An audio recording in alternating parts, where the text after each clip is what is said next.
My toxic husband convinced me I was infertile, until I got pregnant with my new boyfriend and found out. He was secretly getting vasectomies reversed and redone. My name is Rachel, and I'm sitting in a clinic bathroom stall right now, staring at a positive pregnancy test like it's some kind of alien artifact. My hands won't stop shaking. This shouldn't be possible. For 6 years, I was told it wasn't possible. Let me back up. 3 months ago, I left my husband Evan, not because I wanted to, because I had to, because staying with him was slowly erasing me, piece by piece, until I couldn't recognize myself anymore. But right now, none of that matters. Right now, I'm pregnant, and the only person I've been with since leaving Evan is Tyler, this guy I met at a coffee shop who makes me laugh and doesn't make me feel like I'm crazy for having opinions. I stuff the test in my purse and walk out of the bathroom. The nurse is calling my name for my appointment. I go through the motions. They do blood work. They confirm it. 6 weeks pregnant. Congratulations, the doctor says, smiling at me like this is good news. I can't breathe. She asks me if I'm okay. I tell her I was told I couldn't have children. She pulls up my medical records and frowns. Who told you that? She asks. My ex-husband. He said we tried for years, and his doctor confirmed I had fertility issues. Her frown deepens. Rachel, there's nothing in your medical history suggesting infertility. Have you ever actually been tested? The room tilts sideways. My husband, he said his doctor ran tests on both of us. He showed me paperwork. Do you have copies of these tests? I shake my head. Evan always kept all our medical documents in his office. He said it was easier that way. He worked in medical billing, so I trusted him with that stuff. The doctor is looking at me with this expression I can't quite read. Concern, maybe? Or pity. Rachel, I think you should know that based on your labs and your current pregnancy, there's no indication you ever had fertility problems. I leave the clinic in a daze. I sit in my car for 20 minutes before I can even turn the key. My brain is trying to process 2 impossible things at once. I'm pregnant, and Evan lied to me, but why would he lie about something like that? We wanted kids. At least I thought we did. He was the one who suggested we start trying right after we got married. He was the one who held me while I cried every month when my period came. He was the one who finally sat me down after 2 years and told me his doctor said I was the problem. I remember that day so clearly. We were in our kitchen. He had printed out some medical documents with big words I didn't understand. He pointed at highlighted sections and explained them to me in this gentle, sad voice. He said it wasn't my fault. He said he still loved me. He said we could look into adoption. I believed him. Of course I believed him. He was my husband. I drive to Tyler's apartment without really deciding to. He opens the door and immediately knows something is wrong. Rachel, what happened? I tell him everything. About the pregnancy. About Evan's lies. About 6 years of my life built on something that wasn't real. Tyler pulls me into his arms and lets me cry. He doesn't say anything stupid like it'll be okay or don't worry about it. He just holds me. When I finally calm down, he asks me what I want to do. I need to understand why, I say. I need to know why he would do this. Tyler nods. Do you want me to come with you? To confront him? If that's what you need, I think about it. Evan's lies are my problem, not Tyler's. But the thought of facing Evan alone makes my stomach turn. Yeah, I say. I'd like that. We drive to Evan's house the next day. It's Saturday afternoon. I know he'll be home because Evan spends every Saturday afternoon watching sports and drinking beer. Some things never change. His car is in the driveway. Tyler parks on the street and asks me one more time if I'm sure. I'm not sure of anything anymore, but I nod anyway. Evan answers the door in sweatpants and a stained t-shirt. He looks surprised to see me. Then he notices Tyler and his expression hardens. Rachel, what are you doing here? We need to talk. About what? You left, remember? You made your choice. His voice has that edge to it. That tone that used to make me want to apologize for existing. But I'm not that person anymore. Why did you tell me I was infertile? He blinks. What? 6 years, Evan. You told me for 6 years that I couldn't have children. You showed me medical documents. You let me think something was wrong with me. Why? Something flickers across his face. Fear, maybe? I don't know what you're talking about. I'm pregnant, Evan. The color drains from his face. That's impossible. That's what I thought too. Until a doctor told me there's nothing wrong with me. There never was. He's staring at me like I just told him the earth is flat. Then his eyes dart to Tyler and back to me, and his expression shifts into something ugly. So you came here to what? Rub it in my face that you're knocked up with some other guy's kid? I came here for the truth. The truth? He laughs, but it sounds wrong. Bitter. The truth is you're a cheater. The truth is you walked out on our marriage. The truth is you lied to me. I interrupt. And I want to know why. For a moment, I think he's going to slam the door in my face. But then his shoulders sag and something in him seems to break. Fine. You want the truth? Come in. Tyler tenses beside me. Rachel, I don't think it's fine, I say, though I'm not sure it is. We follow Evan inside. The house looks the same as it did when I lived here, except messier. Evan was always particular about keeping things clean. Seeing dishes piled in the sink and mail scattered across the coffee table feels wrong. Evan goes to his office and comes back with a folder. He throws it on the table in front of me. There. That's your truth. I open the folder. Inside are medical documents, but not the ones Evan showed me 6 years ago. These are different. They're records of vasectomy procedures. Multiple procedures. All for Evan Carter. The first one is dated 7 years ago. 3 months before our wedding. My hands start shaking again. I don't understand. Evan sits down heavily on the couch. I got a vasectomy before we got married. Why? Because I didn't want kids, Rachel. I never wanted kids. But you did. And I knew if I told you that, you wouldn't marry me. The words don't make sense. We talked about having children before we got engaged. He said he wanted a big family. He said he couldn't wait to be a dad. But you said, I know what I said. I said what you wanted to hear. I'm still staring at the documents. There are more pages underneath. More procedures. What are these other ones? Evan rubs his face. Vasectomy reversals. You reversed it? 3 times. My brain can't process this. Why would you reverse it if you didn't want kids? Because I did want them. Then I didn't. Then I did again. Then I changed my mind. He's not making any sense. Tyler is reading over my shoulder now, his face getting darker with every page. This one's from 2 years ago, Tyler says. You got it reversed 2 years ago. Then reversed again 6 months later. Evan won't look at us. I know. And this one. Tyler flips through more pages. You got another reversal done 8 months ago. 4 months before Rachel left you. So what? Evan snaps. They're my medical decisions. But you told Rachel she was the one who couldn't have kids, Tyler says, his voice tight with anger. You let her think for 6 years that something was wrong with her. I panicked, okay? After the first vasectomy, she kept asking why we weren't getting pregnant. I didn't know what to say, so I told her it was her problem. I thought it would buy me time to figure out what I wanted. I feel like I'm going to be sick. 6 years, Evan. You didn't need 6 years to figure out what you wanted. It wasn't that simple. Then explain it to me. Because right now, all I'm hearing is that you're a liar who destroyed my self-esteem for half a decade because you couldn't make up your mind. Evan stands up and starts pacing. You want the full story? Fine. I got the vasectomy because I was terrified of being a father. My dad was a nightmare and I didn't want to turn into him. But then we got married and you were so happy and I thought maybe I could do it. So I got it reversed. That doesn't explain. I'm getting there. He cuts me off. The reversal didn't work. Not right away. The doctor said it could take time. Meanwhile, you were getting more and more upset every month. I thought if you knew I was the problem, you'd leave me. So I told you it was your fault. That's not better, Evan. That's actually worse. I know. He's almost shouting now. I know it's worse, but I was scared and stupid, and by the time I realized how bad I'd messed up, it had been so long that I couldn't figure out how to tell you the truth. What about the other reversals? Tyler asks. You kept getting them reversed and redone. Why? Evan stops pacing. He won't look at either of us. Evan, I say, why? Because every time the reversal worked and I got close to actually being able to get you pregnant, I panicked. I'd schedule another vasectomy. Then I'd feel guilty and get it reversed again. It was a cycle. The room is spinning. I sit down before I fall down. The last reversal, I say quietly, 8 months ago. That was when you started being nicer to me. You kept saying we should try adoption. You were being different. The reversal worked that time. Really worked. My sperm count was back to normal. I was going to tell you. I was going to come clean about everything, but you didn't. Because you left me before I could. I start laughing. I can't help it. It's either laugh or scream. So let me get this straight. You spent 6 years lying to me about fertility issues you created. You let me think I was broken. You watched me cry and blame myself. And your defense is that you were planning to tell me the truth right before I left you? Rachel, no, I'm not done. You know why I left you, Evan? It wasn't because of the kids thing. It was because you made me feel worthless. Every day you found some new way to make me feel small and stupid and wrong. The infertility thing was just part of it. I never meant to. You never mean anything, Evan. That's your problem. You just do whatever feels easiest in the moment and deal with the consequences later. Except you don't deal with them. You just lie more. He opens his mouth to respond, but Tyler cuts him off. I think we should go, Rachel. I'm not ready to leave yet. There's still something that doesn't add up. The medical documents you showed me 6 years ago. The ones that supposedly proved I was infertile. Where did you get them? Evan looks away. I made them? You what? I work in medical billing. I know how the forms look. I just created fake ones. The betrayal hits me all over again. Fresh and sharp. You forged medical documents to lie to your wife. I'm sorry. That's fraud, Evan. That's actual legal fraud. His face goes pale. You're not going to tell anyone? I don't know yet. Right now, I'm too angry to think straight. I stand up. Tyler's right. We need to leave before I do something I regret. For what it's worth, Evan says as we're walking to the door. I'm glad you're pregnant. I'm glad you found someone who can give you what you wanted. I turn back to look at him. It's worth nothing, Evan. Absolutely nothing. We leave. I don't cry until we're back in Tyler's car. Then I sob so hard I can barely breathe. Tyler pulls over and holds me until the tears stop. What are you gonna do? He asks when I've calmed down enough to speak. I don't know. I need to process all this. Do you want to stay at my place tonight? I shake my head. I need to be alone. I need to think. He drives me back to my apartment. Before I get out, he touches my arm. Rachel, the baby.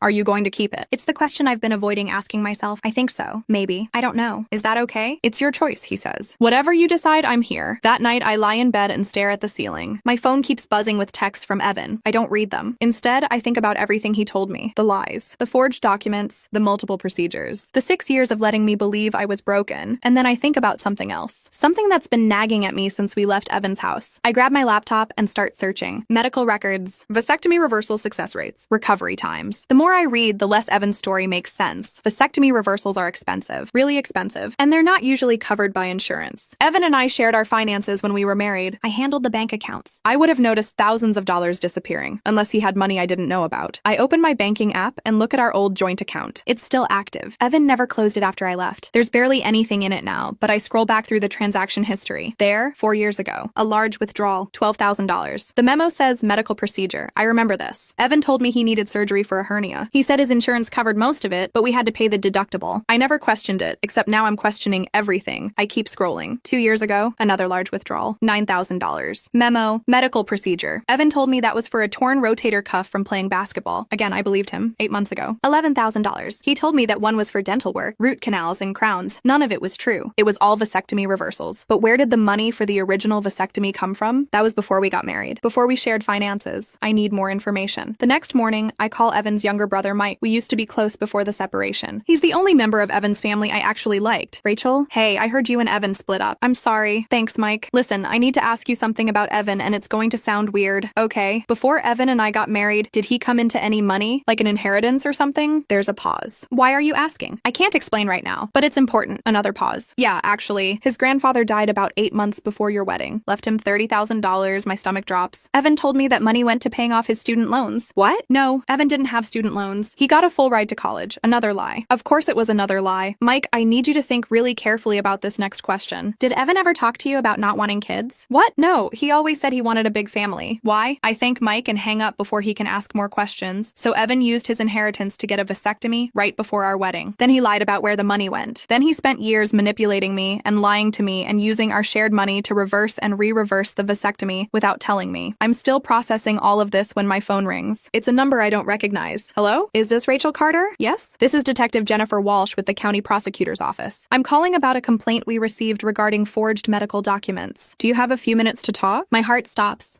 Yes, but I didn't file any complaint. The complaint came from a physician's office. Apparently, they were contacted by a patient asking questions about medical documents that appeared to be fraudulent. That patient listed you as the person who received these documents. Is this correct? The doctor from the clinic. She must have reported it. Yes, my ex-husband created fake medical documents and told me they were real test results. Can you come down to the station to give a statement? I look at the folder Evan gave me, still sitting on my coffee table. I can do better than that. I have documentation of his actual medical procedures, the ones he was hiding from me. 3 hours later, I'm sitting in a police station conference room, walking Detective Walsh through everything. The lies, the vasectomies, the reversals, the forged documents, the stolen money from our joint account used for procedures he never told me about. Detective Walsh takes notes and says very little. When I'm done, she sits back in her chair. This is more complex than a simple forgery case. You're describing fraud, financial abuse, and potentially medical malpractice, given that he prevented you from seeking actual medical treatment by convincing you that you had a condition you didn't have. What happens now? We'll investigate. Based on what you've told me and the documents you've provided, there's definitely grounds for criminal charges. But I need to be honest with you, Rachel. These kinds of cases are complicated. Evan could argue that he was trying to protect your marriage, or that he was having a mental health crisis. He has defenses, so he might get away with it. He might face consequences that aren't as severe as you'd like, but that doesn't mean we won't try. I leave the police station feeling hollowed out. I did what I needed to do. Whether it leads to anything is out of my hands now. Tyler calls me that afternoon. How are you holding up? I've been better. I talked to the police. Really? The doctor from the clinic reported the forged documents. They called me in for a statement. Good. Evan shouldn't get away with what he did. Tyler, I need to ask you something. Anything. This baby. If I keep it, I know we haven't been together very long. I don't expect anything from you, but I need to know if you're going to be involved or if I'm doing this alone. He's quiet for a moment. Then he says, "Can I come over?" This feels like a conversation we should have in person. 20 minutes later, he's sitting on my couch. He takes my hands. Rachel, I'm not going to pretend I was planning to be a father right now. We've been dating for 3 months. This is fast and it's scary and I don't know what I'm doing. My heart sinks. Okay, but, he continues, I'm also not going to abandon you or this baby. If you decide to keep it, I want to be there. As much as you'll let me. You mean that? I mean that. Look, I don't know if we're going to work out long term. I hope we do. But even if we don't, this baby didn't ask to be brought into a complicated situation. And you definitely don't deserve to go through this alone after everything Evan put you through. I kiss him. Not because it's romantic, but because it's the first time in a long time that someone has shown up for me without conditions. The next few weeks are a blur. I have morning sickness that lasts all day. I hire a lawyer to help me sort out my finances with Evan. The police investigation continues. Then I get a call from Detective Walsh. Rachel, we've arrested Evan Carter. He's being charged with fraud, forgery, and financial exploitation. He's arrested? Right now? He's being processed as we speak. His bail hearing is tomorrow. I wanted you to know before it hits the news. Thank you. I hang up and immediately call Mike. Did you know Evan got arrested? What? No, for what? I explain everything. The vasectomy, the lies, the forged documents, all of it. Mike is quiet for a long time. I don't know what to say, Rachel. I knew Evan could be a jerk sometimes, but this is, yeah, for what it's worth, I believe you. And I'm sorry. If I'd known what he was doing, I would have said something. I know you would have. The news of Evan's arrest spreads quickly. I start getting calls from people I haven't talked to in years. Everyone wants to know if it's true. If Evan really did all those things, I stop answering the phone. Tyler suggests I stay with him for a while, just until things calm down. You shouldn't be dealing with the stress while you're pregnant. He's right. I pack a bag and move into his apartment temporarily. 3 days later, my lawyer calls. Rachel, you need to sit down for this. What happened? Evan's lawyer contacted me with a settlement offer. Evan is willing to waive all claims to marital assets in the divorce. He'll give you the house, the car, half his retirement account, and a cash settlement settlement of $75,000 if you're willing to provide a statement to the prosecutor asking for leniency. He wants me to help him avoid jail time. Essentially, yes. Tell him to go to hell. My lawyer chuckles. That's what I thought you'd say. But I had to present the offer. Is there any chance he actually goes to prison for this? There's a chance. The prosecutor seems motivated, but I'll be honest, Rachel. Most men in Evan's position get probation and a fine, maybe some community service. So he destroys my life and gets a slap on the wrist. Unfortunately, that's often how these things work. I hang up feeling defeated. Tyler finds me crying on his couch and holds me while I explain what my lawyer said. That's not fair. He says, nothing about this is fair. But then something happens that I don't expect. Other women come forward. I'm scrolling through Facebook one night when I see a post in a local women's group. The subject line catches my eye. Anyone else have an ex who lied about fertility? I click on it. The woman's name is Amber. She's telling a story that sounds eerily familiar. Her ex-boyfriend convinced her she had endometriosis and couldn't have children. She believed him for 4 years. After they broke up, she got pregnant with her current husband and discovered there was nothing wrong with her. I sent her a private message. This might sound crazy, but was your ex named Evan Carter? She responds within minutes. Oh my god, yes, how did you know? We arranged to meet for coffee. Amber brings medical records. Her ex-boyfriend Evan told her she had severe endometriosis. He showed her test results and medical reports. I pull out my phone and show her the forged documents Evan created for me. Her hands start shaking. These look almost identical. The format, the letterhead, everything. Evan worked in medical billing. He knew how to make them look real. That son of a... Amber stops herself. I can't believe this. I spent 4 years thinking I was broken. I was so depressed I almost... She trails off. Almost what? I almost hurt myself. More than once. I felt so worthless. My chest tightens. I'm so sorry. It's not your fault. It's his. She looks at me. You said he got arrested for doing this to you? Yeah, there's an investigation. Can I talk to them? I want to press charges too. I give her Detective Walsh's number. 2 days later, Detective Walsh calls me. Rachel, I need you to know that Amber's testimony changes things significantly. This isn't an isolated incident anymore. This is a pattern of behavior. What does that mean for Evan? It means the prosecutor is pushing for jail time. Real jail time, not just probation. Over the next week, 2 more women come forward. Both of them were in relationships with Evan before he met me. Both of them have similar stories. Evan convinced them they had fertility problems. He showed them forged medical documents. He made them feel broken. One of them, a woman named Jessica, tells me something that makes my blood run cold. Evan told me he did it because he wanted to see if he could. Like it was some kind of experiment. He said women were easier to control when they thought something was wrong with them. I think about all the times Evan made me doubt myself, about how he'd tell me I was remembering things wrong or being too sensitive, about how he'd convince me that my reactions were unreasonable. It wasn't just about the baby thing. The fertility lie was a tool, a way to break me down and make me easier to manipulate. The trial happens 6 months later. I'm visibly pregnant by then. The prosecutor uses it as part of her argument. She shows the jury a photo of me at 7 months along and talks about how Evan tried to steal this from me. Evan's lawyer argues that Evan was confused about his own feelings regarding fatherhood, that he made mistakes but never intended to hurt anyone, that he's seeking therapy and taking responsibility for his actions. The jury doesn't buy it. They find him guilty on all charges. The judge sentences him to 3 years in prison, followed by 5 years of probation. It's not enough, but it's something. After the sentencing, Jessica approaches me in the courthouse hallway. Can I tell you something? Something I never told the police because I didn't think they'd believe me? Of course! Evan kept notebooks, like journals. He wrote about all of us, about how he manipulated us and what techniques worked best. I saw them once when I was at his apartment. He caught me looking and got really angry. Made me promise never to mention them. Did you tell Detective Walsh about this? No, like I said, I didn't think anyone would believe me. It sounded too crazy. Where did he keep them? In his office, in a locked drawer in his desk. That night, I call my lawyer. Is there any way to get access to Evan's house? Legally? What are you looking for? Evidence. More evidence of what he did. Rachel, the trial is over. He's been convicted. I know. But if there's proof that this was premeditated, that he was deliberately psychologically torturing women as some kind of sick experiment, don't the other victims deserve to know? My lawyer sighs. Let me make some calls. It takes 2 weeks, but Detective Walsh gets a warrant to search Evan's house. They find the notebooks Jessica mentioned. There are 7 of them, dating back over 10 years. Detective Walsh calls me to come look at them. I bring Tyler for support. The notebooks are worse than I imagined. Evan documented everything, how he chose his targets, what vulnerabilities to exploit, how to make the fake medical documents look authentic, which lies worked best on which women. There's an entry about me from our second date. It says, Rachel seems insecure about her weight and her career. These will be useful leverage points. She's eager to please and doesn't like conflict. Easy target. I feel sick reading it. But then I see something that makes me actually gasp. It's an entry from about a year ago. Rachel is starting to pull away. She's becoming less responsive to the usual techniques. May need to consider letting her go before she figures things out. But first, one last reversal. If I can get her pregnant, maybe she'll stay. If not, I'll file for divorce and blame her. He was planning to leave me, I say out loud. He was going to get me pregnant and then leave me. Tyler reads over my shoulder. This is psychotic, Detective Walsh nods. These notebooks are being turned over to a forensic psychologist. There's a possibility Evan might be diagnosed with antisocial personality disorder or something similar. It could affect his sentence. Make it longer or shorter, could go either way. But the prosecutor wants to use these to file additional charges. Stalking, harassment, psychological abuse, things we couldn't charge him with with before because they're hard to prove without documentation. So he might go to prison for longer? It's possible. 3 months later, I give birth to a healthy baby girl. Tyler is there for the delivery. He holds my hand and cries when she's born. We name her Lily, not because it has any special meaning, just because it's pretty and innocent and everything Evan never was. Evan files an appeal from prison based on the forensic psychologist's evaluation. He argues that he wasn't in control of his actions due to mental illness. The appeal is denied. 2 years pass. Lily learns to walk and talk. Tyler and I get engaged, then married. We buy a house. We're building a life together that's nothing like the one I had with Evan. I get a letter one day. It's from Evan's mother, Linda. She wants to meet Lily. She says Evan made mistakes, but he's still Lily's. And then she stops herself because she realizes Lily isn't Evan's child at all. The letter is confused and rambling. It's clear Linda doesn't fully understand what her son did or why he's in prison. She still thinks this is all a misunderstanding. I don't respond to the letter, but I do start writing. Not about Evan specifically, but about my experience. About what it's like to be gaslit by someone you love. About rebuilding yourself after betrayal. I start a blog, then a podcast. Other women reach out with their own stories. Not all of them are about fertility lies, but they're all about manipulation and control, and learning to trust yourself again. One day, I get a message from a woman named Olivia. She says she was engaged to Evan 10 years ago. She broke it off when she found out he'd been lying to her about having a terminal illness. I always wondered why he did it, she writes. I thought maybe he was just broken. But after reading your story, I realized it wasn't about being broken. It was about breaking us. She's right. That's exactly what it was about. Evan's sentence gets extended by another 2 years due to the additional charges related to the notebooks. He'll be in prison until Lily is starting kindergarten. Sometimes I wonder if he regrets what he did. If he lies awake at night thinking about all the damage he caused. If he understands now that he didn't just lie about fertility, he tried to destroy the fundamental sense of self-worth of every woman he dated. But mostly, I don't think about him at all. I think about Lily, about her first words and her first steps, and the way she laughs when Tyler pretends to be a monster chasing her around the house. I think about the women who came forward and how brave they were to speak up even when they knew people might not believe them. I think about the fact that my body wasn't broken, that the only thing broken was Evan's ability to be honest. Tyler and I talk about having another baby. This time it's a conversation, a mutual decision. Not something done to me or decided for me, but something we choose together. I get pregnant again when Lily is 3. Another girl. We name her Rose. When Rose is 6 months old, I get another letter. This one is from Evan directly. He wants to apologize. He says he's been in therapy and he understands now what he did wrong. He says he hopes someday I can forgive him. I read the letter once and then put it through the shredder. Because here's what Evan doesn't understand. Forgiveness isn't something he gets to ask for. It's not a transaction where he does his time, says sorry, and gets absolved. Some things don't deserve forgiveness. Some betrayals are too deep. Evan didn't just lie to me. He didn't just manipulate me. He tried to convince me that my body was defective so he could control me better. He watched me cry month after month and felt satisfied that his plan was working. He documented it in notebooks like I was some kind of lab rat, and he did it to multiple women. Over years. Systematically. That's not someone who made mistakes. That's someone who enjoyed causing pain. So no, Evan, I don't forgive you. I don't think about you. I don't care about your therapy or your growth or your regrets. I have 2 beautiful daughters, a husband who actually loves me, and a life built on honesty instead of lies. You can't touch that. You never could. That's my revenge. Not seeing you punished. Not telling everyone what you did. My revenge is being happy, being whole, being the person you tried so hard to break and failing, because in the end, you didn't make me infertile. You didn't make me worthless. You didn't make me anything except stronger. And when Lily and Rose are old enough to ask about their biological father, because someday they will, I'll tell them the truth. Not to poison them against you, but to teach them something important. I'll teach them that sometimes people lie. Sometimes people manipulate. Sometimes people will try to make you doubt yourself. But your body, your mind, your worth, those things aren't up for debate. Those things are yours, and no one gets to take them from you. Not even someone who was supposed to love you. Especially not someone who was supposed to love you. The notebooks are sealed now. Evidence in a closed case. But Detective Walsh made copies for all the women who wanted them. I have mine in a locked box in my closet. I don't look at them often. But sometimes when I'm having a hard day, when I'm doubting myself or feeling overwhelmed, I open that box. Not to read what Evan wrote, but to remind myself that I survived him. I survived years of gaslighting and manipulation and psychological warfare disguised as marriage. I survived. Discovering that my entire understanding of my own body was based on lies. I survived the investigation and the trial and the media attention. I survived all of it. And then I built something beautiful on the other side. That's the story I want to tell. Not the one about what Evan did to me. The one about what I did after. I turned pain into purpose, betrayal into advocacy, darkness into light. And every time I watch Lily and Rose playing together, laughing and happy and whole, I know that Evan lost. He lost everything. His freedom, his reputation, his chance to be the person he pretended to be, while I gained everything. My truth, my voice, my family. That's not justice. Not really. Justice would be Evan understanding the full scope of harm he caused and actually feeling remorse. But it's something better than justice. It's peace. And peace, I've learned, is